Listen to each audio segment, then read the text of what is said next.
ഇത് ഓണാട്ടക്കരയിലെ ഗുരുവായൂർ എന്നു പേര് കേട്ട ഏവൂർ ശ്രീകൃഷ്ണസ്വാമി ക്ഷേത്രം.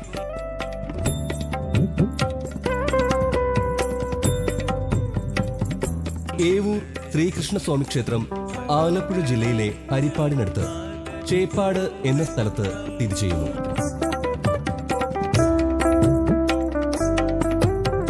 ഈ മഹാക്ഷേത്രത്തിന്റെ ഐതിഹ്യം ദ്വാപരയുഗവുമായി ബന്ധപ്പെട്ട് കിടക്കുന്നു. അതുകൊണ്ട് തന്നെ ഏവൂർ ക്ഷേത്രത്തിന്റെ കഥ പറയുമ്പോൾ ഈ ക്ഷേത്രവുമായി ബന്ധപ്പെട്ട് കിടക്കുന്ന തൊട്ടടുത്ത ഗ്രാമങ്ങളുടെ ഭൂപ്രകൃതിയെക്കുറിച്ചും പറയേണ്ടതുണ്ട്.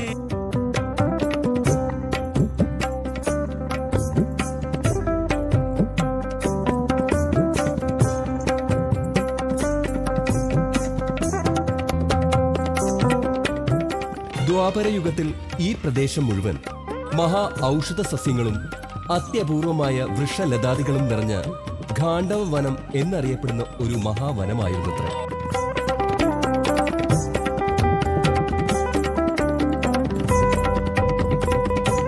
ആ കാലഘട്ടത്തിൽ നടന്ന ഒരു യജ്ഞത്തിന്റെ ഫലമായി അഗ്നിദേവൻ 12 വർഷത്തോളം വെണ്ണ കഴിക്കേണ്ടി വരികയും അതിന്റെ ഭാഗമായി അഗ്നിദേവന് ഉദരരോഗമുണ്ടാവുകയും ചെയ്തു. ഇതറിയുന്ന ബ്രഹ്മാവ് അഗ്നിദേവനെ ഉപദേശിക്കുന്നു.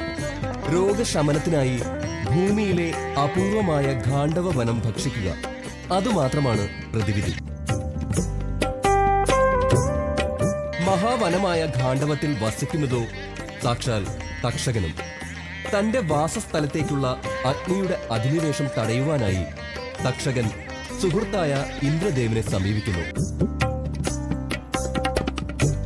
അഗ്നിയെ ഇന്ദ്രൻ മഴ കൊണ്ട് തോൽപ്പിക്കുമെന്ന് തക്ഷകന് വാക്കുകൊടുക്കുന്നു. മഹാഭാരത കഥ നടക്കുന്ന ആ കാലഘട്ടത്തിൽ പഞ്ചപാണ്ഡവന്മാർ കാനനവാസത്തിലും ഭഗവാൻ ശ്രീകൃഷ്ണൻ അർജുനന്റെ കൂടെ ഉപദേഷ്ടാവുമായുമുണ്ട്. അഗ്നിദേവൻ തന്റെ പ്രശ്നം ഭഗവാന്റെ മുന്നിൽ സമർപ്പിക്കുകയും ശ്രീകൃഷ്ണ ഭഗവാന്റെ നിർദ്ദേശപ്രകാരം അർജുനൻ ഗാണ്ഡവ വനത്തിന് മുകളിൽ മഴയെ തടുക്കുവാനായി ശരകുടം ഉണ്ടാക്കുന്നു. വനാന്തരങ്ങളിലേക്ക് വന്യമായ മഴയായി ഇന്ദ്രൻ പെയ്തിറങ്ങുമ്പോൾ അർജുനൻ ഒരു 100,000 ശരങ്ങളാൽ ഗാണ്ഡവ വനത്തിന് മുകളിലെ ആകാശത്തെ മറച്ച് ശരകൂടം ഉണ്ടാക്കുന്നു. ഈ സമയത്ത് രോഗശമനത്തിനായി വ്യഗ്രതയോടെ അഗ്നി ഗാണ്ഡവ വനം ദഹിപ്പിച്ചുകൊണ്ടേയിരുന്നു. അക്കാലത്ത് കണ്വമ മഹർഷി ആരാധിച്ചുകൊണ്ടിരുന്ന വിഷ്ണു വിഗ്രഹം വനത്തിനുള്ളിലായിരുന്നു. ഗാണ്ഡവ ദഹനത്തിനിടയിൽ അത് നശിച്ചു പോകരുതെന്ന് ആഗ്രഹിക്കുകയും ഇതറിഞ്ഞ ഭഗവാൻ തന്റെ ദിവ്യശക്തി ആ വിഗ്രഹത്തിലേക്ക് പകരുകയും പ്രതിഷ്ഠ നടത്തുവാനുള്ള സ്ഥലം ലക്ഷ്യമാക്കി അർജുനൻ ഒരു അമ്പെയ്ത് സ്ഥലം നിശ്ചയിക്കുകയും ചെയ്യുന്നു. അതുകൊണ്ട് അതിനെ ഏതൂർ എന്ന് പറയപ്പെടുകയും പിന്നീടത് ലോപിച്ച് ഏവൂർ എന്നാവുകയും ചെയ്തു.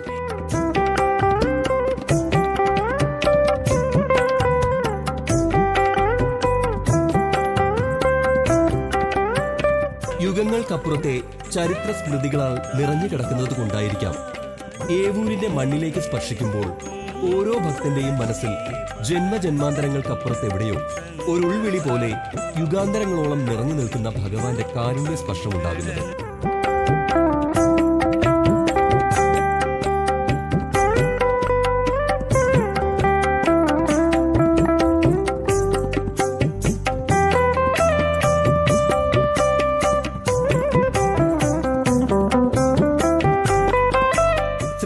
നാഥനാണ് ഏവൂരിലെ പ്രധാന ഉപദൈവം.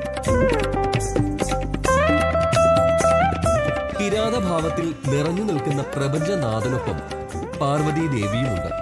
ഈ ഉപദൈവങ്ങളെ വണങ്ങി ഓരോ ഭക്തനും ക്ഷേത്രത്തിനുള്ളിലേക്ക് പ്രവേശിക്കുമ്പോൾ പഞ്ചഭൂതങ്ങളാൽ നിറഞ്ഞ സ്വന്തം ശരീരം തിരിച്ചറിഞ്ഞ ഭക്തർ ശ്രീകോവിലിനുള്ളിലെ ഭഗവാന്റെ പ്രയോഗചക്ര പ്രതിഷ്ഠയിലേക്ക് നോക്കി കണ്ണുകൾ അടയ്ക്കുമ്പോൾ സ്വന്തം ആത്മാവിനെയാണ് തിരിച്ചറിയുന്നത്.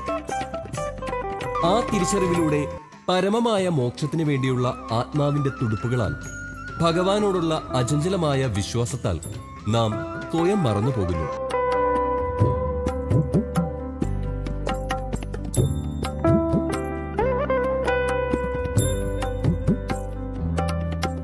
സർവകലാ വല്ലഭനായ ഭഗവാന്റെ കാലഘട്ടത്തിൽ നിർമ്മിക്കപ്പെട്ട ഏവൂർ ക്ഷേത്രത്തിലെ ആചാരാനുഷ്ഠാനങ്ങൾ ഭക്തിയിൽ മാത്രമല്ല, മറിച്ച് കലയിലും സംഗീതത്തിലും ആത്മജ്ഞാനത്തിന്റെ സങ്കേതങ്ങളായും നിലനിൽക്കുന്നു.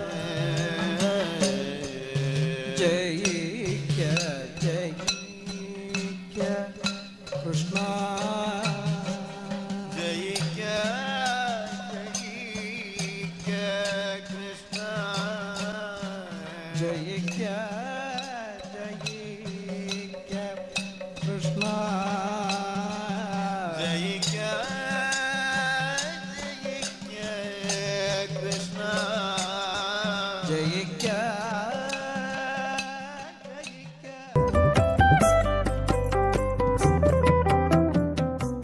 കർക്കിടക സംക്രമത്തിലെ വള്ളംകളി ഏവൂർ ക്ഷേത്രത്തിന്റെ ആചാര അനുഷ്ഠാനങ്ങളിൽ വളരെ വ്യത്യസ്തമായ ഒരു കാഴ്ചയാണ്.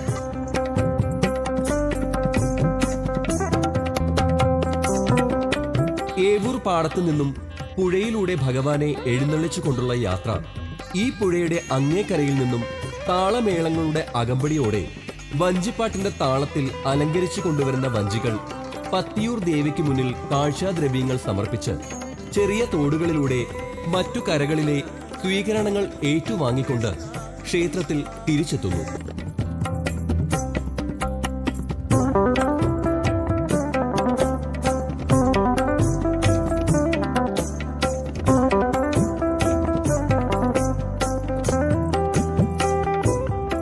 കർക്കിടക മഴയിൽ പാടങ്ങൾ ഒലിച്ചു പോകാതെ വരാൻ പോകുന്ന കൊയ്ത്തുത്സവങ്ങൾക്കും പൊന്നിൻ ചിങ്ങ പുലരികൾക്കും ഭഗവാന്റെ കാരുണ്യ പ്രവാഹത്തിൽ ഏവൂരിന്റെ മണ്ണ് ഇങ്ങനെ എത്രയോ ഋതുസംക്രമണങ്ങളിൽ വഞ്ചിപ്പാട്ടിന്റെ ഈണങ്ങളിൽ നിറഞ്ഞു നിന്നിട്ടുണ്ടാവാം.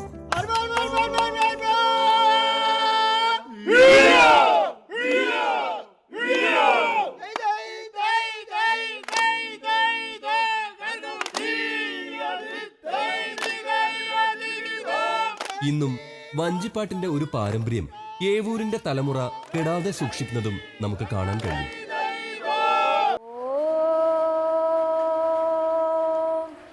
പാർത്ഥായ പ്രതിബോധിതാം ഭഗവതാ നാരായണേന സ്വയം വ്യാസേന ഗ്രഥിതാം പുരാണമുനിനാം മധ്യേ മഹാഭാരതം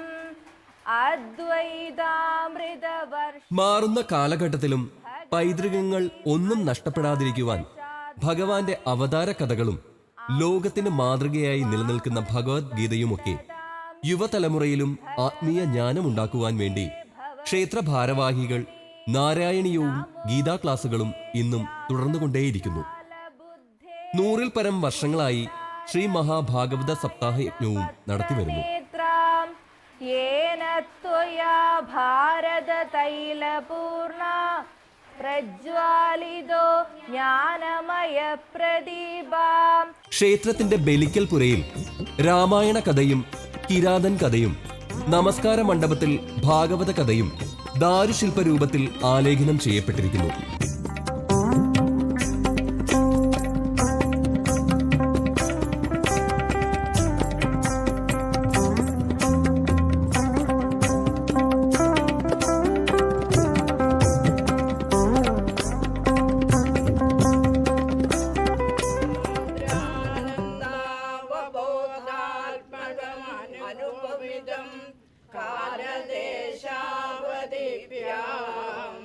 നിർമുക്തം നിത്യമുക്തം നിഗമശതസഹസ്രേണ നിർഭാസ്യമാനം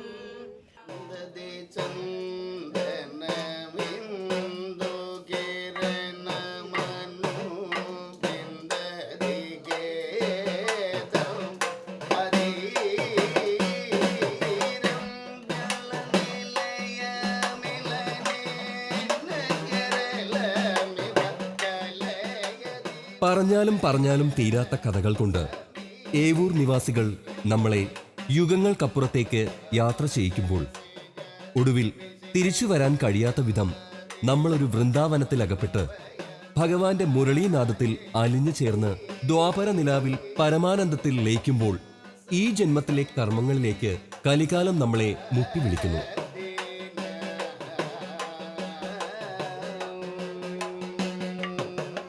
സന്ധ്യാദീപങ്ങളും തൊഴുത് അത്താഴപൂജയും ശീവേലിയും കഴിഞ്ഞ് നടയടയ്ക്കുമ്പോൾ നീലിമയാർന്ന ഒരു പുഞ്ചിരിയായി ഭഗവാൻ നമ്മളിൽ നിറഞ്ഞു നിൽക്കുന്നു.